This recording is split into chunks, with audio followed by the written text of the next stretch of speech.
ಚುನಾವಣೆಯನ್ನು ನಡೆಸಿರ್ತೀವಿ. 1:30 ಎಲ್ಲ ನಾಮಿನೇಷನ್ ಪರಿಶೀಲನೆ, ನಾಮಪತ್ರಗಳ ಪರಿಶೀಲನೆ ಹಾಗೂ ಹಿಂಪಡೆಯುವಿಕೆ ಪ್ರಕ್ರಿಯೆ ಮುಗಿದ ನಂತರ ಮತಕ್ಕೆ ಹಾಕಿರ್ತೀವಿ. ಕೈ ಎತ್ತೋದ್ರ ಮೂಲಕ ಮತ ನಡೆದಿರುತ್ತೆ. ಅದರ ಪ್ರಕಾರ ಅಧ್ಯಕ್ಷರಾಗಿ ಶ್ರೀ ಭಾಸ್ಕರ್ BR ಅವರು ಹಾಗೂ ಉಪಾಧ್ಯಕ್ಷರಾಗಿ ಸುನೀತಾ KS ಅವರು ಆಯ್ಕೆಯಾಗಿರುತ್ತಾರೆ. ಅದು ಭಾಸ್ಕರ್ BR ಅವರಿಗೆ ಏನು ಸುನೀತಾ KS ಅವರು ಅವಿರೋಧವಾಗಿ ಆಯ್ಕೆ ಆಗಿರ್ತಾರೆ. ಹಾಗೆಯೇ ಅಧ್ಯಕ್ಷ ಸ್ಥಾನಕ್ಕೆ ಚುನಾವಣೆ ನಡೆದಿರುತ್ತೆ. 11-9 ಮತಗಳಿಂದ ಭಾಸ್ಕರ್ BR ಅವರು ಆಯ್ಕೆಯಾಗಿರುತ್ತೆ. ಇಷ್ಟೇ ಇನ್ಫಾರ್ಮೇಷನ್. Thank you.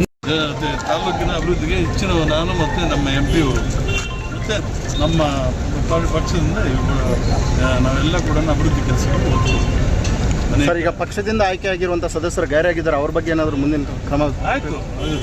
ಕಾನೂನು ಪ್ರಕಾರ ಏನು ತಗೋಬೇಕು ಅಂತ ಸರ್ ನೀವು ಸರ್ ಕಾನೂನು ಪ್ರಕಾರ ಪ್ರಕ್ರಿಯೆ ನಡೆಯುತ್ತೆ. ಹೇಳಿ ಸರ್, ನೀವು ಸರ್ ಈಗ ಅಣ್ಣ ಹೇಳಿದ್ದಾರೆ ಬಿಡಿ, ಇನ್ನೇನು ಆಗ್ಬಿಡಿ. ಸೇಮ್ ಥಿಂಗ್ ಈಗ ಅವರು ನಾವು ಸೇರಿಕೊಂಡು ಹೆಚ್ಚಿನ ಅಭಿವೃದ್ಧಿ ಕಾರ್ಯಕ್ರಮಗಳಿಗೆ ತಾಲೂಕಿನಲ್ಲಿ ಒತ್ತು ಕೊಡ್ತೇವೆ. ಸರ್ ಎಲ್ಲೋ ಅಂತ ಇದೆಲ್ಲ ಈ ಎಲೆಕ್ಷನ್ ನಮ್ಗೇನು ಲೆಕ್ಕ ಇಲ್ಲ.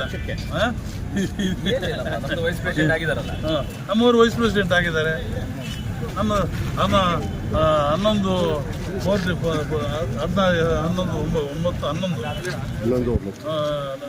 11 5 ಜನ ಹೋಗಿದ್ದಾರೆ. ಈಗ ಸದಸ್ಯರಿಗೆ ಏನು ಹೇಳ್ತೀರಿ ಸರ್? ಏನೇ ಇಲ್ಲ.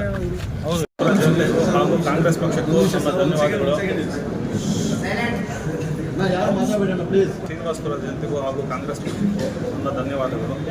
ಸ್ಪೆಷಲಿ ಕಟ್ಟೆ ಕೆಳಗಿನ ಪಾಳಿಯ ಜನ, ಇವತ್ತು ನಾನು ಇಲ್ಲಿ ಕೂರ್ಬೇಕಂತ ಮಾಡಿರೋದು ಅವರು ಫಸ್ಟ್ ನಾನು ಗೆಲ್ಲಿಸಿರೋದು, ಆದ್ದರಿಂದ ಅವ್ರಿಗೆ ಚಿರಋಣಿ ಆಗಿರುತ್ತೇನೆ. ಹಾಗೂ ಶ್ರೀನಿವಾಸಪುರದ ಮೈನಾರಿಟಿ ವಿಭಾಗ ಇವತ್ತು ಅವರೇ ಇಲ್ಲ ಅಂದಿದ್ರೆ ಇವತ್ತು ಈ ಸೀಟ್ ಆಗಲಿ ಇದಾದರೂ ಇರ್ತಾ ಇರಲಿಲ್ಲ. ಅವ್ರಿಗೆ ತುಂಬ ಧನ್ಯವಾದವಾಗಿರ್ತೀನಿ. ಎರಡನೇದು ನಮಗೆ ಬೇಕಾಗಿದ್ದು 10 ಸೀಟು. ಆ ಕಡೆ ಇದ್ದಿದ್ದು JDS ಅಲ್ಲಿ 9. ನಾವು 10 ಜನಕ್ಕೆ ಏನು ಮಾಡಬೇಕೋ ಅಂತಿದ್ವಿ. 10 ಜನರಲ್ಲಿ ಎಲ್ಲ ನಾವು ವೋಟ್ ಹೋದಾಗ ಕಾಂಗ್ರೆಸ್ ಪಕ್ಷದಿಂದ ಇನ್ನೊಬ್ಬರು ಯಾರು ಎಲೆಕ್ಟ್ ಆಗಿದ್ರು, ಯಾರು ವೋಟ್ ಹಾಕಿಯಾರು ಹೋಗಿದ್ದಾರೆ. ಅದು ಪಕ್ಷದ ವತಿಯಿಂದ ಆಗಿರೋದು ಅಷ್ಟೇ ಬಂದ. ಅಲ್ಲಿ ಯಾರನ್ನೋ ಕರ್ಕೊಂಬಂದು ನಾವು ವೋಟ್ ಹಾಕ್ಸ್ಕೋಬೇಕು ನಮ್ಗೆ ಬೇಕಾಗೂ ಇರಲಿಲ್ಲ. ಬೇಕಾಗಿರೋದು 9 ವೋಟ್, ನಾವು 10 ವೋಟು. ನಾವು 10 ಜನ ಕ್ಲಿಯರ್ ಆಗಿದ್ವಿ. JDS ಅಲ್ಲಿ 5 ಜನ ಅಬ್ಸ್ಟ್ಯಾಂಡಿಂಗಲ್ಲಿದ್ದರು, ಅವ್ರು ವೋಟ್ ಹಾಕೋಕ್ಕೆ ಬಂದಿಲ್ಲ. ಹೀಗಾಗಿ ಇದನ್ನು ಬೇರೆ ರೀತಿ ತಪ್ಪರ್ಥ ಮಾಡ್ಕೊಳೋದು ಬೇಡ. ಬೇರೆಯವ್ರಿಗೆ ಏನೋ ಮಟ್ಟಕ್ಕೆ ಯಾವನೋ ಬಂದಾಗಿಂದ ಅನ್ನೋದು ಬರಿಬಾರ್ದು. ಯಾರದು ಅವಸರನೂ ನಮಗಿರಲಿಲ್ಲ. ಅವನಾಗ ಅವ್ನು ಬಂದು ವೋಟ್ ಹಾಕೋ ಅವನು ಸ್ವಇಚ್ಛೆಯಿಂದ ಅವ್ನಿಗೇನು ಅನುಕೂಲ ಆಗಬೇಕಾಗಿತ್ತು ನಮ್ಗೆ ಗೊತ್ತಿಲ್ಲ. ಇಷ್ಟು ಇದು. ಇನ್ನು ಅಭಿವೃದ್ಧಿ ವಿಚಾರಕ್ಕೆ ಬಂದರೆ ಶ್ರೀನಿವಾಸಪುರ ಇಷ್ಟು ಹೇಳ್ಬೇಕಂದ್ರೆ ಸುಮಾರು 3 ವರ್ಷದಿಂದ ಹದಗೆಟ್ಟೋಗಿದೆ. ಬಾಡಿ ಇರಲಿಲ್ಲ. 2 ವರ್ಷದಿಂದ ಕ್ಯಾಟಗಿರಿ ಬಂದಿರಲಿಲ್ಲ. ಈಗ ಅದ್ರ ಬಗ್ಗೆ ಮೈನ್ ಕಾನ್ಸಂಟ್ರೇಷನ್ ಮಾಡ್ತಾಯಿದ್ದೀವಿ.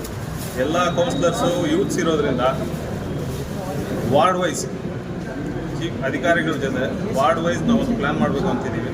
ಆ ಪ್ಲ್ಯಾನ್ ಪ್ರಕಾರ ಒಂದೊಂದು ವಾರ್ಡ್ಗೆ 15 ದಿವಸ ಅಲಾಟ್ ಮಾಡಿಕೊಂಡು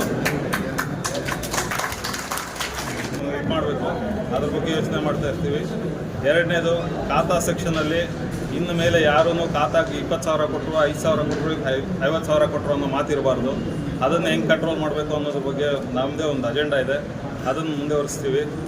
ಎಸ್ಪೆಷಲಿ ಟ್ರೈನ್ಸು, ಲೈಟ್ಸು ಮುನ್ಸಿಪಾಲ್ಟಿಲಿ ಮೇಜರ್ ಥಿಂಗು ಯಾವಾಗ ಪ್ಲೇ ಆಗೋದದು. ಅದ್ರ ಬಗ್ಗೆ ಬೇರೆ ಒಂದು ಟೀಮೇ ಮಾಡಿಬಿಟ್ಟು ಅದನ್ನ ಆರ್ಗನೈಸ್ ಮಾಡಬೇಕು ಅಂತಿದ್ದೀವಿ. 15 ದಿವಸಕ್ಕೆ ಒಂದೊಂದು ವಾರ್ಡ್ ವೈಸ್ ಎಲ್ಲ ರೀತಿಯೂ ಹೆಲ್ತ್ ಇನ್ಸ್ಪೆಕ್ಟ್ರು ಅದಕ್ಕೆ ಚಾರ್ಜ್ ಹಾಕಿ ಅವ್ರ ಖುದ್ದು ಅಲ್ಲೇ ಭೇಟಿ ಮಾಡಿ ಬೆಳಗ್ಗೆಯಿಂದ ಸಂಜೆವರೆಗೂ ಆಡಳಿತ ಮಾಡೋಕ್ಕೆ ನೋಡ್ತಾ ಇರ್ತೀವಿ.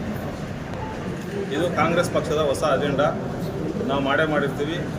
ಇದು ಹೊಸದಾಗೇ ಇರುತ್ತೆ. ಮುನ್ಸಿಪಲ್ ಆಫೀಸ್ ದಿವಸ ಇರೋ ಮುನ್ಸಿಪಲ್ ಆಫೀಸಿಂದ ಇರಲ್ಲ. ಈಗ ಮುನ್ಸಿಪಲ್ ಆಫೀಸ್ಗೆ ಹೋಗ್ಬೇಕಾದ್ರೆ ಯಾರೋ ದಳ್ಳಾಳಿ ಬೇಕಿತ್ತು, ಇನ್ನೊಬ್ಬರು ಬೇಕಿತ್ತು, ಹಿಂಗಪ್ಪ ಅಲ್ಲೋದ್ರೆ ಅದು ಕೇಳ್ತಾರೆ. ಇನ್ನು ಮುಂದೆ ಅದಾಗೂ ಇರೋದಿಲ್ಲ. ಡೈರೆಕ್ಟಾಗಿ ಪ್ರಜೆನೇ ಬರ್ಬೋದು. ಅವ್ರು ಏನಿದೆ ಅವ್ರ ಕೆಲಸ ಮುಗಿಸ್ಕೊಂಡು